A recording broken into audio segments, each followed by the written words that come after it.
Hi, Kristen. Hi, Nikki. Welcome to Checkbox Other. Thank I'm you. so happy you are here. Oh, so am I. So am I.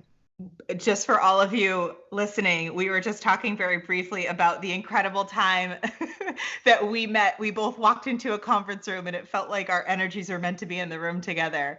So, Kristen, Literally. yeah, we met at it was a women's networking event, but it was really this incredible organization called At the Table. And it's for female founders that want to be connected with other female founders. And there are two incredible female founders that started it, Rika and Beth. I'll include a link in the show notes. But we walked into that room and my goodness, I'm getting chills thinking about it now. It just felt right. It felt so right to meet you that day. Yes, it did. Oh, well, the first thing we do here is I give you the mic so you can tell us a little bit about your journey, your story, your background, any pivots, aha moments, anything you've got in your history, in your today that you want to share with this incredible audience of people so we can get this started. Hmm. Let me try to keep this. Let me try to have some brevity because when you said that, I was like, ooh, but that twist, but that turn, ooh, but I should talk about that. So let me try to keep a little bit of brevity. But again, I'm happy, so super happy to be here.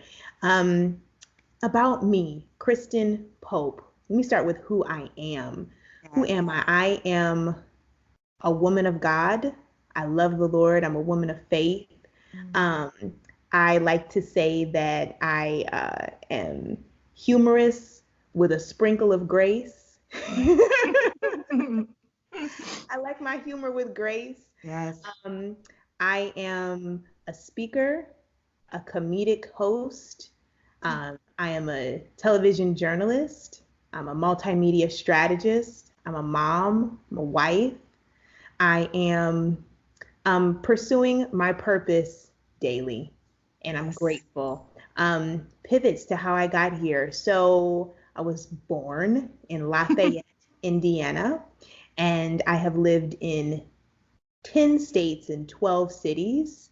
I have Wow. visited 6 of the 7 continents, and I am going to make it to Antarctica. Beth Santos, with her wonderful tribe, is planning a trip to Antarctica, and it's just destined that I be a part of it because that's my last continent. Just want to throw that in there. Yes. Um, and with that, so I'm a person who's used to being transient from having moved so many times. I grew up with predominantly the majority of my life in the south suburbs of Chicago.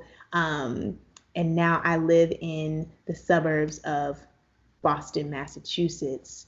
I am a consultant. I have my own company called Pope Productions, which is a multimedia agency, and we consult on digital strategy, speaking, trainings, coaching, um, hosting. I have my own television show called The Positive Controversy, which is on my platform, Pope Productions.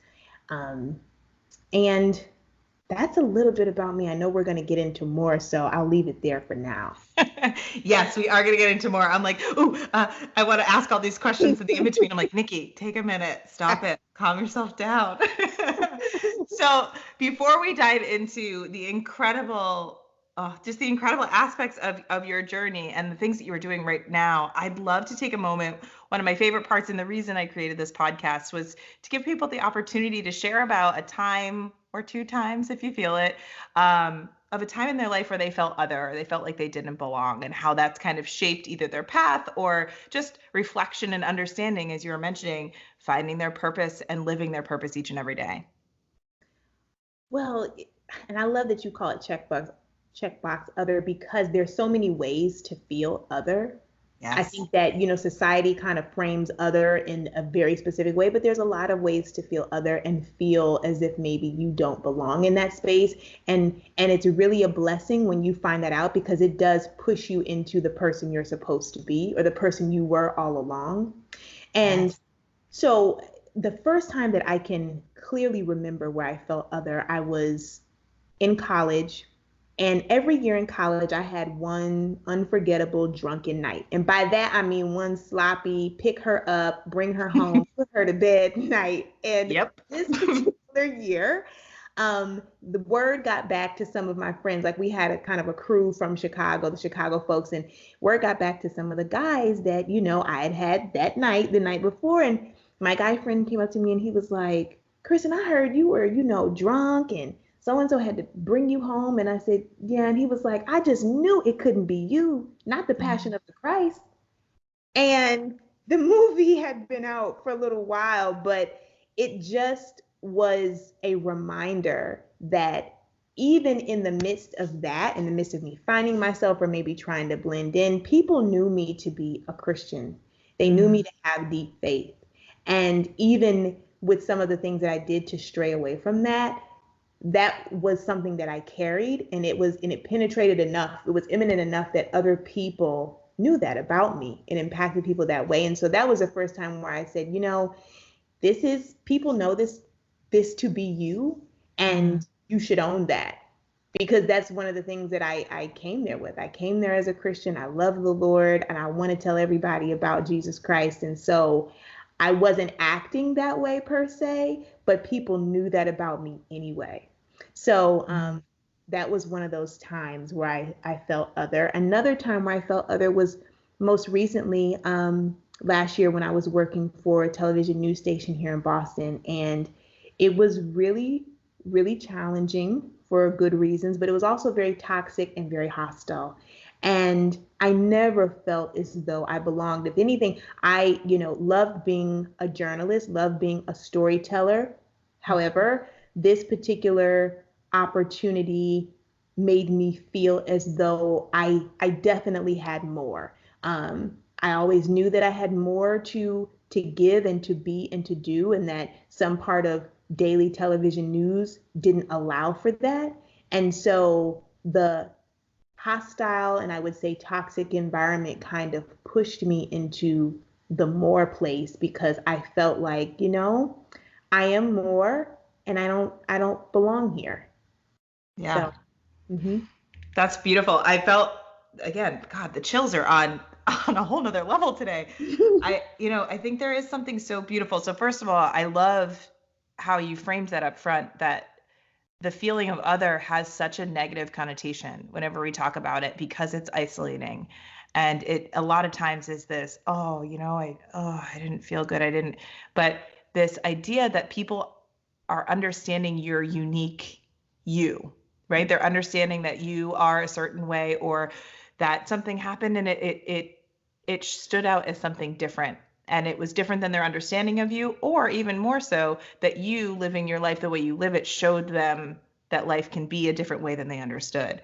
I also think that there is this thing about the toxic environment of work, and I I know a lot of people listening to this have been in or currently are in a situation where they are feeling really stunted by the environment that they're in, whether that be through work or through education or community. I don't even know. There's so many ways you can feel restricted.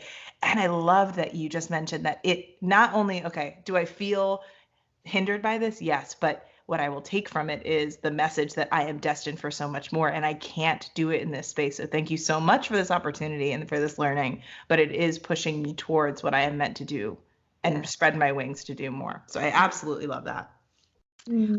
As a TV journalist, I know you mentioned this.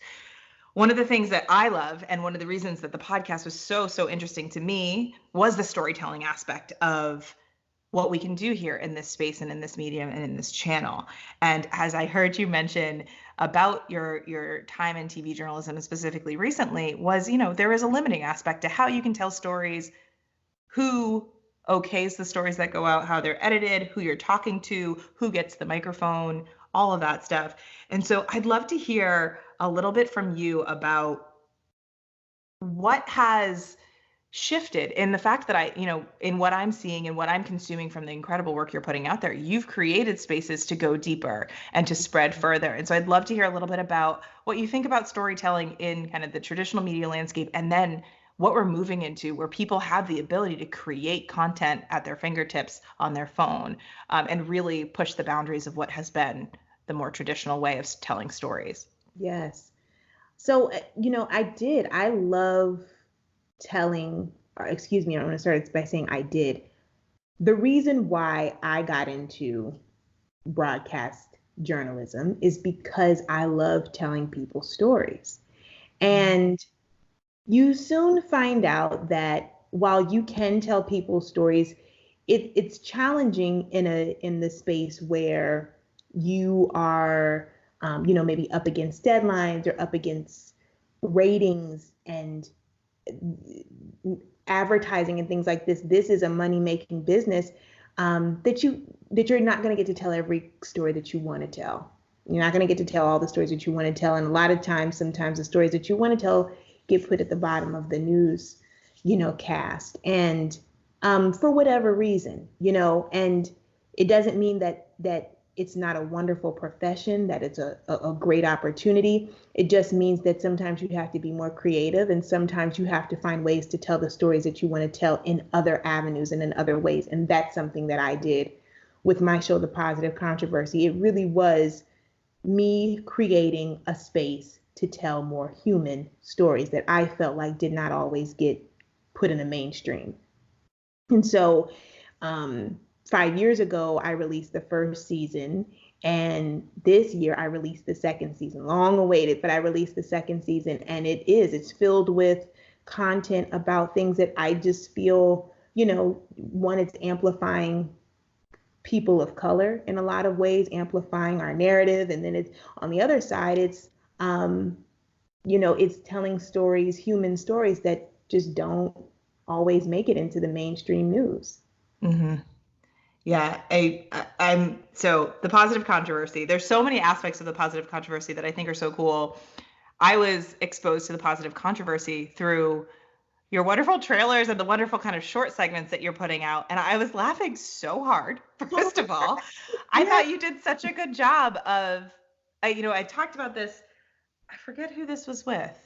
I've talked about this with a couple of different guests on the podcast. I think it might have been, it was with Sarah Bollier. We were talking about this thing that this organization she created called the Uncomfortable Conversation that creates these short form videos to bring to light conversation around sexual assault and violence, but uses comedy to have these conversations that are normally really uncomfortable and bring to light these tough topics. And so I, through the positive controversy, I feel the variety show, the kind of short form comedic elements of it were just such a beautiful way of shining a light on topics that a lot of times people shy away from, or like joke off in a way that closes the door rather than opens the conversation or sparks more conversation.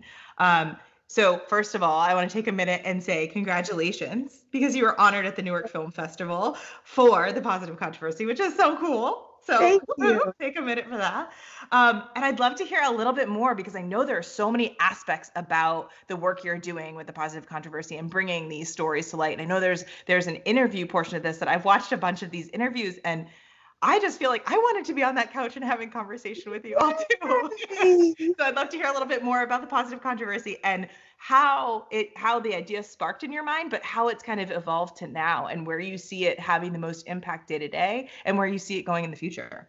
Oh, thank you so much for this question, because the positive controversy is truly like one of my biggest babies before my latest and greatest baby, Lily. But the positive controversy. First of all, I loved her Halloween costume. I just need to give a shout out. She looks so cute. Oh. She is Princess Lily in real life, okay? In real life. But the positive controversy came from the idea that I wanted to see more human narratives in media being told. And the first season was really an experiment. It was 6 episodes, 10 minutes long. It was really an experiment. I told one of my closest friends, producing partner, listen, this is what I want to do. She partnered with me. We churned out this 6 episode season, not knowing really what the heck we were doing, but learning along the way.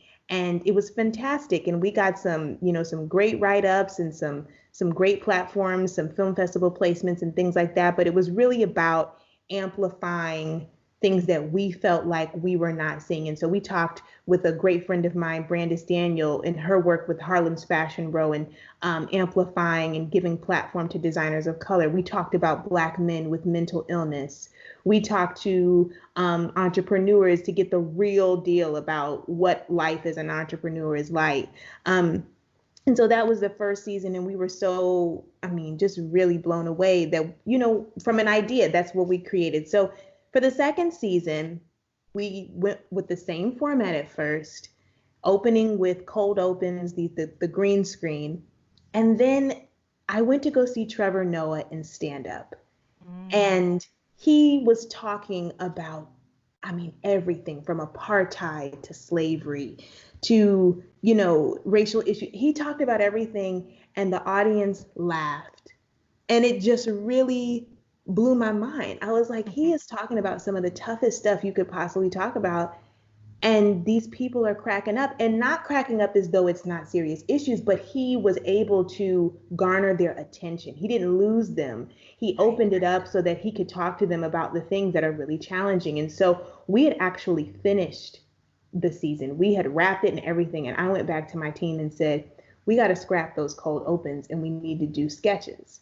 Yeah. And so we got back together and brainstormed, and I think we filmed for like 17 hours one day straight, 9 different sketches. And it was all to address controversial issues with comedy. And I had decided that I was going to do stand-up comedy so that I could really like put this on. And I did for a year in Boston. I did stand-up comedy, and I really just like put my all into it. I was like, I'm going to put my all into this. But Trevor Noah, I just thought it was brilliant. I've always loved stand-up comedy. I've always been a lover of the art form and the craft. Yeah. But what I saw him do really changed my life. It really changed my life and my perspective for how you can approach tough topics and still get the buy-in and still get people to listen, and maybe even, change some people's hearts. Yes. Well, okay. So I have two things. First of all, the stand-up in Boston. What? Tell me about that. Like, what?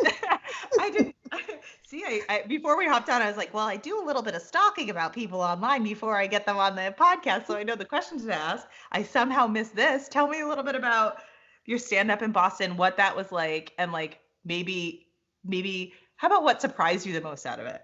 Oh my gosh. So I started in South Boston. Before we moved out to the suburbs, my husband and I lived in South Boston. And so me not being a native, but he went to MIT, so he knows Cambridge and Massachusetts well. I didn't know much about Massachusetts. So when we were living in South Boston, people would always say, are you all right down there? You living in South Boston? Is everything okay? But I didn't know the history and the context of Boston and South Boston specifically. And so it gave me so much inspiration, because the first couple of stand-ups I opened up with us being the only two Black people in South Boston.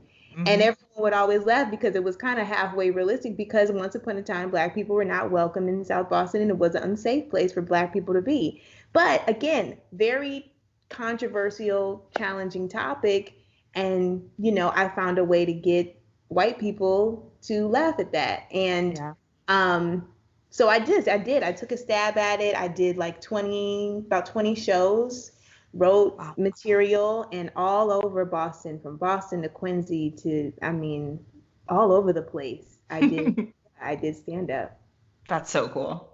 My goodness. That is so cool. The other piece that was, it was so interesting. It made me reflect on some experiences in my life where Trevor Noah actually has popped up at really interesting times. The first time I ever saw him speak, and really it was a stand-up, was he filled in last minute the day after the election at the Inbound conference here in Boston.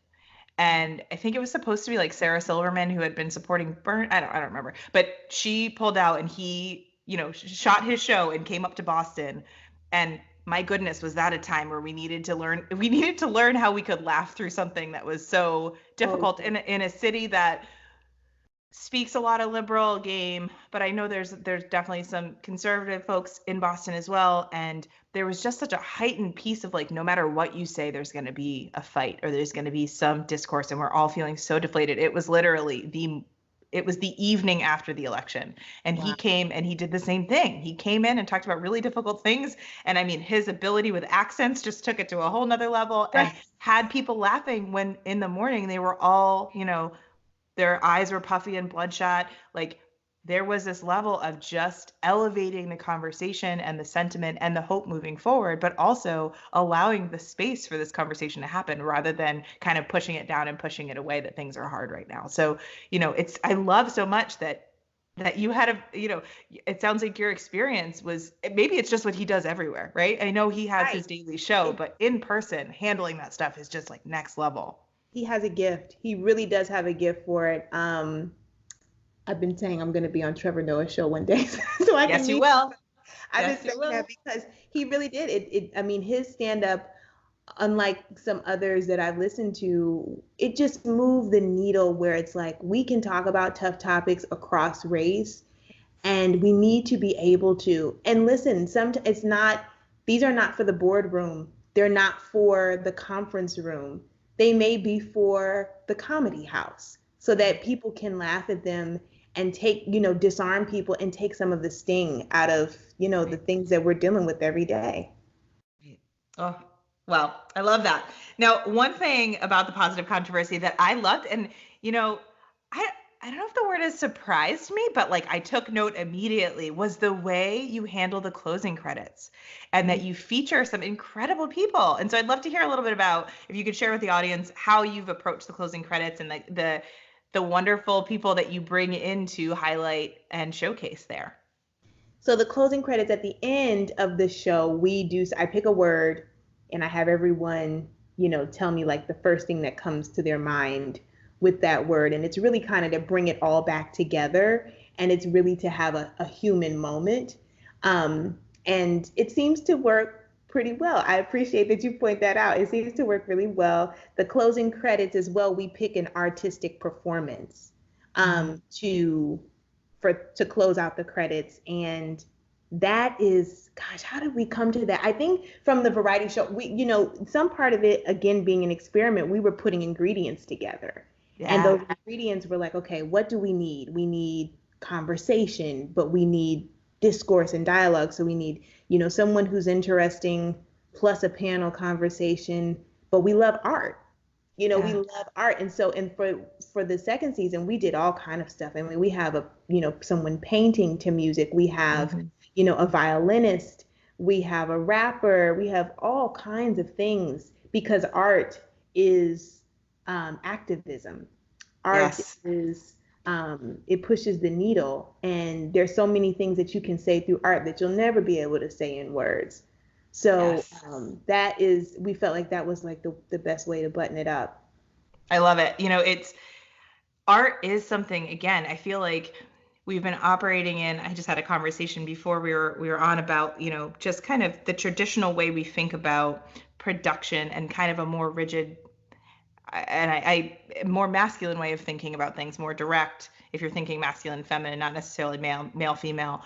But this idea that we can bring in some more of the humanity and more of the artistic expression in nature to really convey messages and to become more holistic humans, but also to just elevate the discourse in different ways, because we all learn in different ways. One of the things I do in a lot of my in my keynotes or in my workshops, I try to always add multiple elements that will allow you to, if you're a visual learner, to absorb the information that way. If you're an auditory learner, I try to not only use my voice, but if there's music or something else that can have your brain stretch in that way. And I also try to make you move. And so I think that there was something so beautiful about that artistic end point and that kind of end cap that leaves people walking away with not only the incredible messages that you put in the entire episode itself, but to walk away with a different expression of the same kind of power and shift and change. It's so funny when you were just talking about art and then and having a rapper in the end. I don't know, have you seen the show Rhythm and Flow on Netflix yet? I haven't. I'm late. Babe, I haven't. You're not late. It just came out. You're fine. I always feel like we feel like this urgency that we should have like stopped our entire life and binge watch whatever just came out. I will say it was, and I do like The Voice is something that I like to watch because I felt like I think I've mentioned this before on the podcast. If not, I've mentioned it in other conversations. It was something, especially through the election, that gave me hope in humanity because people were being kind and sharing their gift of song and artistic expression.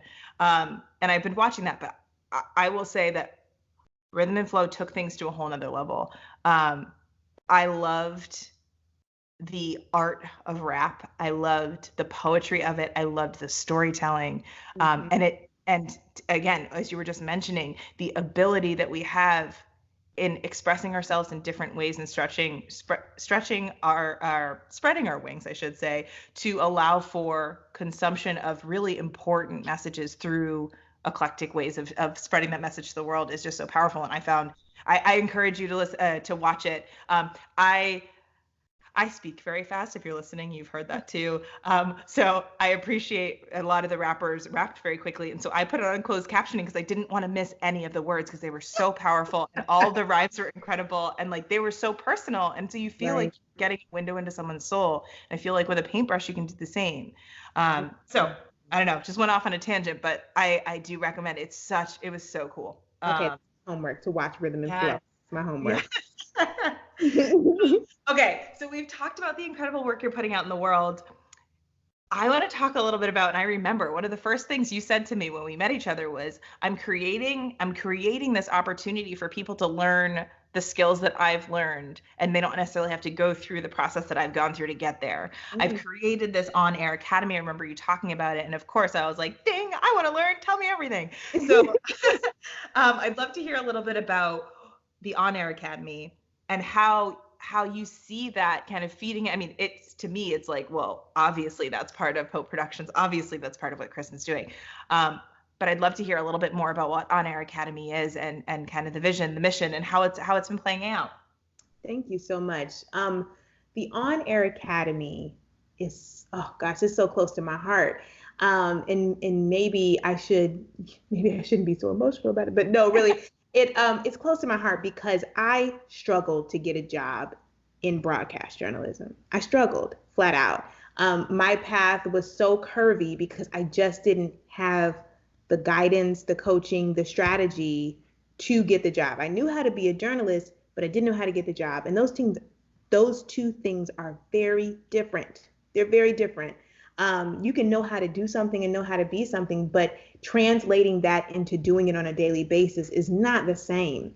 And so I wanted to help other people basically do what I learned to do through coaching and strategy and trial and error, and give them the tools to not have to, go on as long of a journey and as curvy of a journey as I did. And so the On Air Academy is really the keys, the step by step to getting a job on air. And I'm so grateful for the students that have enrolled, for the students who are thinking about enrolled, for the folks who are interested. And I just want to shout out my two of my students who have just been offered jobs on air in the month of October. So, I mean, it's like incredible. And when they called me, I mean, literally, and not only they called me on the same day, 2 hours apart. I mean, I just lost it. I feel like this is exactly why I'm doing this. And I know when their start was and now where they are. And it wasn't nearly as long as mine. So that makes my heart even more happy because that's literally what I'm trying to do. I'm trying to kind of cut some of that down, give you help you with an easier path, pay it forward, coach you and touch more people. One of the things I should say is that I created the course because I have a lot of people that come to me wanting me to mentor them, wanting me to coach them, and you can't touch everybody individually on a day-to-day basis. And so this was my way of touching more people, was to create the on-air course to touch more people at the same time. And it's been so successful. And I'm so grateful because their success is my success. Yes. I just yelled so loud about that. That was like, so the thing about it that kept in my mind right after that was like, this is an exponential thing.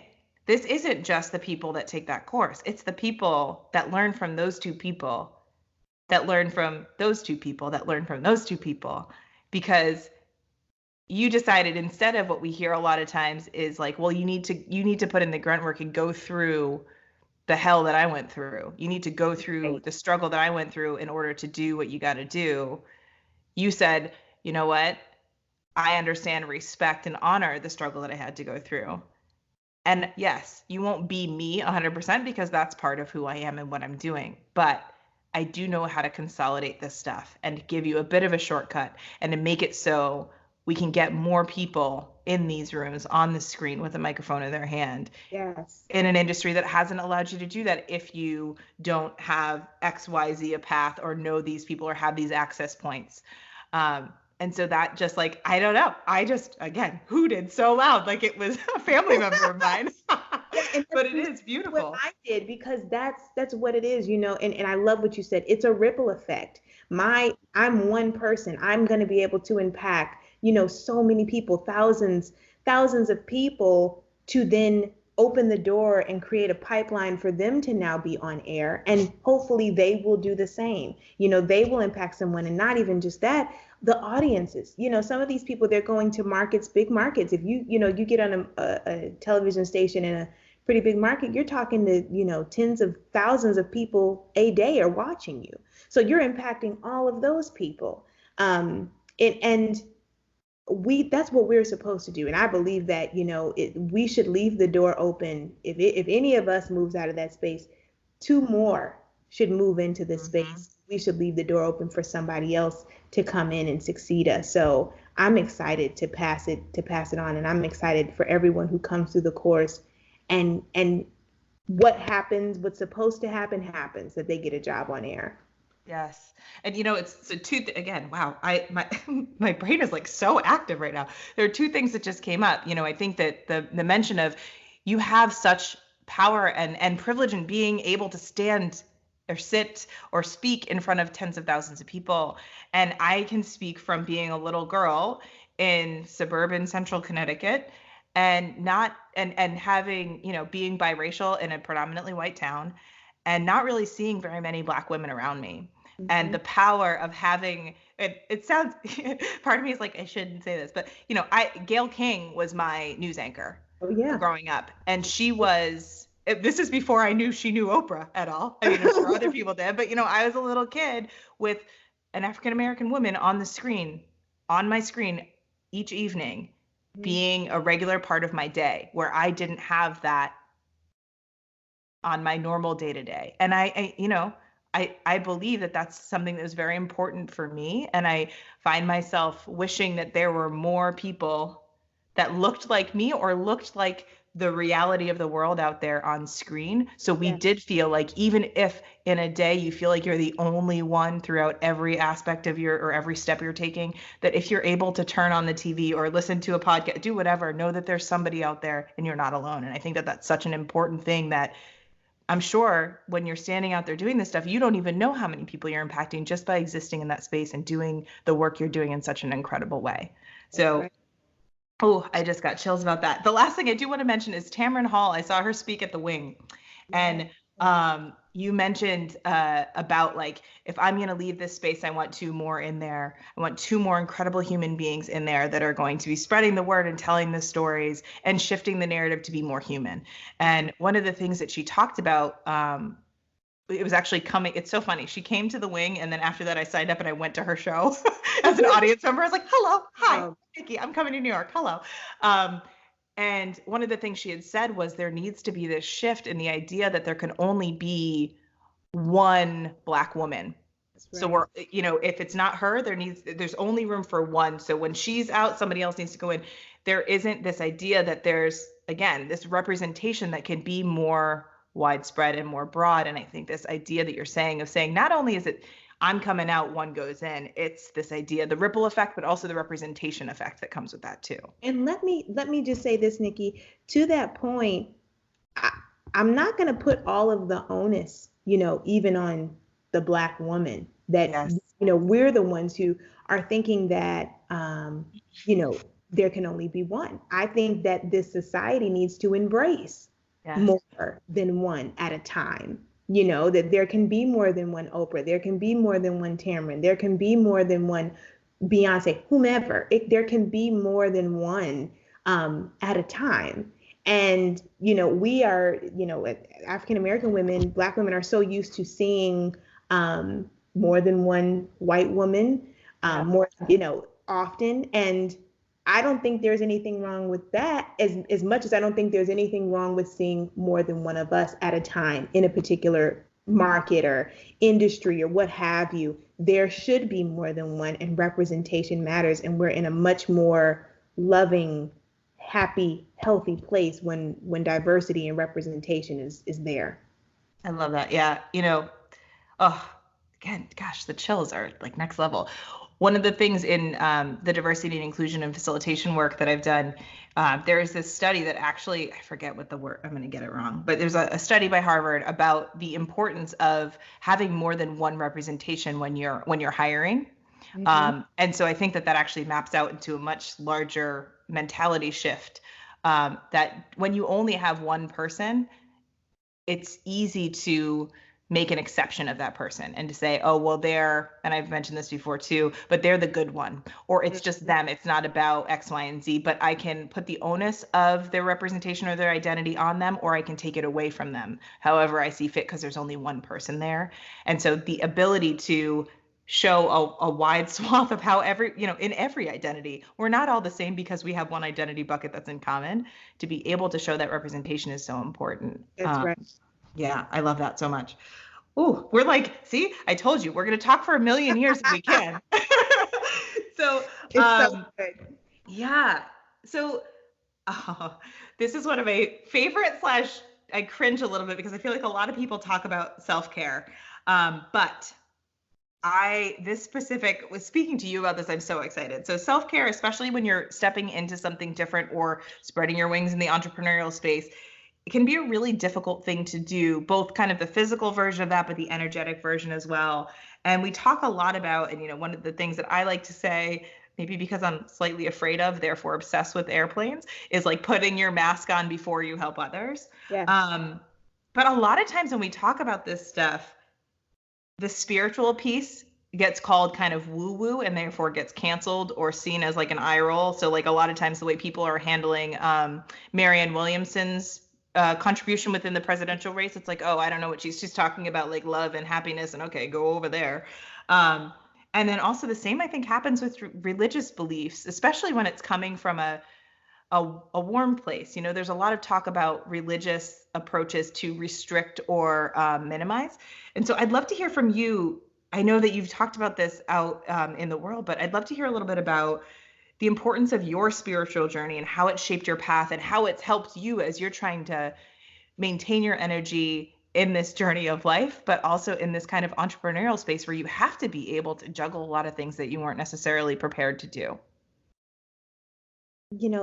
I'm so glad that you have the courage, fearlessness, or an intention to even talk about this, so that we can share this in the atmosphere. I don't know what I would do without a spiritual center. That's one. I don't know how I would live in this world as it is today without spiritual grounding and anchoring. I'm grateful to say that I learned about Jesus Christ in my home. I learned about having a relationship with the Lord, with God, the Holy Spirit, and Jesus Christ in my home. And I strayed many times, many times from that relationship as I was trying to find that relationship. And really the relationship with myself. And so, which I'm finding is really, really, really like they're the same. The relationship with you and the relationship with God are equally, I would say probably equally as important, because you need to have an awareness of yourself and who you are in order to tap into God, and you need to have an awareness of God in order to know who you are and why you are. So as of most recent, last month, and I've done this in past, but I really, really felt this strong urge to start getting up at 5 o'clock in the morning. And it was at the beginning of Q4. And so I don't want to get up at nobody's 5 o'clock in the morning. I'm just going to say that. My child likes to party late. And so getting up at 5 o'clock in the morning was really the last. I like to sleep in, and I like my sleep. But I felt this urge to get up at 5 o'clock in the morning. And I felt that God was calling me higher and deeper into relationship with him at this stage. And seasons change. That's very cliche, but it's true. Seasons change.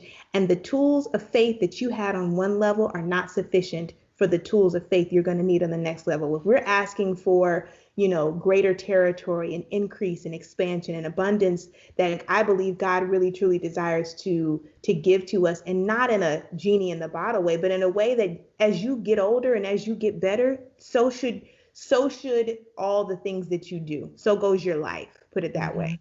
So with that in mind, there's responsibility attached to that. And what's really attached to that for sustainability is character.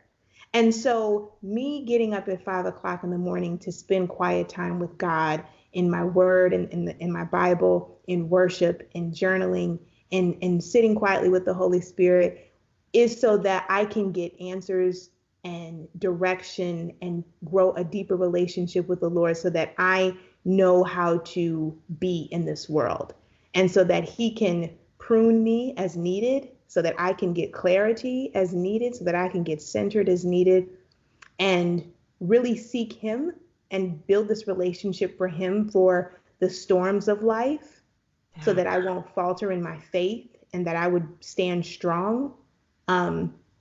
And I could go on and on about that, but it's been life-changing in this particular quarter. And I didn't realize how many areas I was going to need to be flat-footed and anchored in, and how many things were going to come my way. Wonderful opportunities, wonderful things. But what God is trying to do in Kristen, specifically in me, is to anchor my character, so that as he continues to expand my territory and continues to provide open doors and new opportunities and all of these things, I will seek first the relationship I have with him, that I will continue to remain humble, that I will continue to know where my help and my strength comes from, and that I will follow his lead and not my own hastiness, but I would really follow the lead of God in the midst of all this. Nice. So again, first of all, you can't see me. I'm literally sitting here with my hand over my heart, like rubbing my chest, feeling like so much of this. Like, it's just, so it's funny, especially because I didn't grow up with much of a religious upbringing in my home. I went to church on and off when I was probably in like my teenage years. But one of the things that just came up for me, and I'm going to have to write this other one down because it was something that was like so transformative to me. And I forgot that you were the reason it was so transformative. But before we get to that, I want to take a moment and just reflect back to you that the story that you put on social media about your daughter and your conversation with her in the car, where you had been I'll give you the space to tell as much of that story as you want, but I was crying. I read that, I saw that, and I was, oh my God, it was beautiful, because I do think there is so much power in when not only is it such a beautiful grounding force for as you're talking about your journey and your character, but how impactful and powerful that can be when you see it reflected back to you through the most important person in your world, that is seeing the modeling that you're putting out there and living in the same way. And it just reminds you how impressionable children are, and how you really do get to decide what it is that you're going to deposit into them. And so the story is, my pastor asked us in the month of October to anoint ourselves with oil in the morning and recite, "I have the mind of Christ, and the blood of Jesus covers my mind." And so I did this with myself and my husband and my daughter. And so Lily and I, tense mornings, sometimes we have tense mornings because she's 2 and she wants to do her own thing, and I want her to do my thing. And so we have to find a way in the middle. And we were having one of those mornings, and I was just, kind of not feeling defeated, but just feeling exasperated, because what I really want is for she and I to have a wonderful relationship. I really want for me to be a safe place for her. And I really want for us to grow together in love. And, I'm learning. She's my first child. I'm learning how to be a parent every single day. And so this particular day, I, was having those feelings, and I turned around and looked at her, and she put her hand on her head and she said, "The blood of Jesus." And I just exploded into tears, because I was like, one, that lets me know that in some way, shape, or form, she's growing an understanding of God. And I want her to one day have her own relationship with God. And then two, it just, it was just so pure and so peaceful. And it was like Mhm. what I am depositing into her, she is getting. And she knew, it was like she knew mommy's having a tough time, we're having a tough time. And she just said that. And Yeah. so I just was so, and I'm crying, and she's like, it's okay, mommy. It's Yes, that was the part when you said that. I was like, oh, oh my gosh. it's And of course, amazing I how was much crying wisdom a for, 2-year-old has. oh my gosh, the wisdom. And this is another reason why I always, I mean, I journal. I wrote a whole devotional about the life lessons really I've learned from Lily. And children are so much more brilliant and wise than we give them credit for. Oh, okay. I'm gonna go. The thing that I mentioned that you've like transformed my life. I'm gonna wait. I'm gonna ask one more thing and then I'm gonna add that at the end because I think it was crazy. It was such a good thing. So I think you just were talking about kind of your 5 a.m. You were talking about the practices with your family. You're talking about writing devotionals, and I want to make sure we talk a little bit about um, your new ebook, Mom Life's 31-day devotional, Breakdown to Breakthrough, and how you share the tactics that helps you walk through your severe postpartum depression.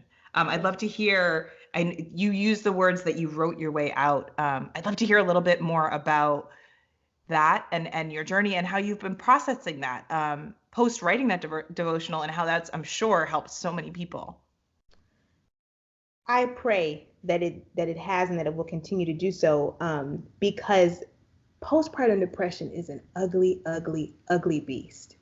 It is something that I would never wish on, my worst enemies, um, because it was so challenging. It just was so massive. June of 2018, it felt like just one day, like the lights had gone off. Mm-hmm. And I say that because I'm a very happy, energetic, go get 'em, bright person. And then one day it just felt like inside the lights just went off. And I started being impacted with anxiety and depression and all of these awful thoughts and thoughts of harming my child and all sorts of crazy things. And I just was like, where is all of this coming from? And so I did start going to therapy at the suggestion of friends. Thank God for a village of friends. I started going to therapy and talking about what I was going through. And then an accountability partner of mine, my dear friend Roseanne, said, I think you should start writing what you're going through. Start writing it. And I did. And I kept writing and I kept writing, and things would get a little bit better, a little bit better. And I remember in October of last year, it felt like the lights came back on. And it was a slow progression, but it felt like I was walking my way out of this. And I do believe that writing tremendously helped that, and that I helped to write my way out of postpartum depression. I was fortunate enough not to have to be medicated or anything like that, or have to be hospitalized. And there's nothing wrong with that. If if you need the help, that kind of help, or it needs to be elevated, then you need to do what you need to do. But I was fortunate not for it to have gone that far, but it was severe. It was very severe on a daily basis. And so I wrote this devotional for women who are going through or who may go through, to encourage them and to see them through their postpartum depression, or through their moment of anxiety, or just their low moment. And I hope that it's a blessing to everyone who comes in contact with it. Yes. I mean, your story alone, I think the one thing that I loved too, is this, one of the things I take every moment possible to talk and to normalize the conversation around therapy.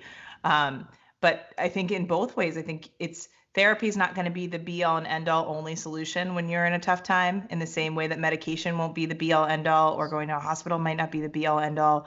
And in the same way, the devotional and the writing and the journaling might not be the be all end all, but as you were talking about your variety show, having a whole bunch of ingredients that can come together and that you can pull from to create what you need to help you move through what can be just such a time that feels like there isn't necessarily a way to move through it. And instead of looking to see just the end point, being able to move yourself forward day by day, giving that 31-day piece of it gives the idea that it's not a quick fix. It's not an easy button solution, but you're not alone in this. You're not the only person going through this. And I do think that that's such a powerful, powerful thing to do, coming out of something that was, I'm sure, so difficult for you as an individual, to then say, not only was this something that helped me, but my calling at this point and my purpose coming out of this is partially, I mean, sure, there's so many things that came out of that, but one of those things was to, again, have that ripple effect of your life and your ability to journal and be open and willing to share the vulnerability of your journey. I mean, that's just truly incredible.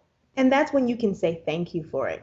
Yes. That's the point where you can say thank you for it, because it wasn't just for you. I remember praying, God, take this away, or I don't know how I'm going to make it another day like this. And I remember hearing the Lord say, I need for you to walk through this so that other people will know that they can walk through this. And it was at that point where I was able to surrender in that emotion and just say, you know what? That means that God is with me. That means that God is with me and I'm not by myself, and I can get through this. I will get through this. And hopefully somebody else will be better for me having gone through it as well. Yes. Oh my goodness. Okay. We have 2 minutes. Oh my goodness. Okay. So the last thing I'm going to end it on this question / reflection to you. So one of the things that when we met, we were sitting in the conference room over dinner. One of the first times I'd ever heard a flat-footed leader, you mentioned it earlier in the episode too. And I'd love to hear, just to kind of close this out, what a flat-footed leader is to you. And I remember, you could talk to my coach and I think my therapist at the time, I ran over, was like, listen to this is what I want. But I'd love to hear from you a little bit about what flat-footed leadership looks like and feels like to you. Gosh, I think I know who I was talking about, and that is a woman that I work with, Nancy Coleman. She is so phenomenally dynamic to me. I just look up to her so much. I think she is such an outstanding leader, and I feel privileged to get to work with her. But she is someone who I believe owns leadership. She owns women leadership. She owns the fact that she's a woman leader, and I feel like she empowers other women to lead. I work in a team of people, or I get to work in a team of people where we're all women. It's an all women team, but she has a great way of amplifying the gifts and talents within the team to do other wonderful things. Your job description may say one thing, but if you have the ability to do something other or something creative, she really encourages us to do that. And so I think that is a flat-footed leader, somebody who owns their space in the world, owns the fact that they do lead, which means people are influenced by them, and has the ability to inspire people to be their best, highest, and greatest selves. And that, to me, is the type of leader she is, and definitely the type of leader I aspire to be. I love that.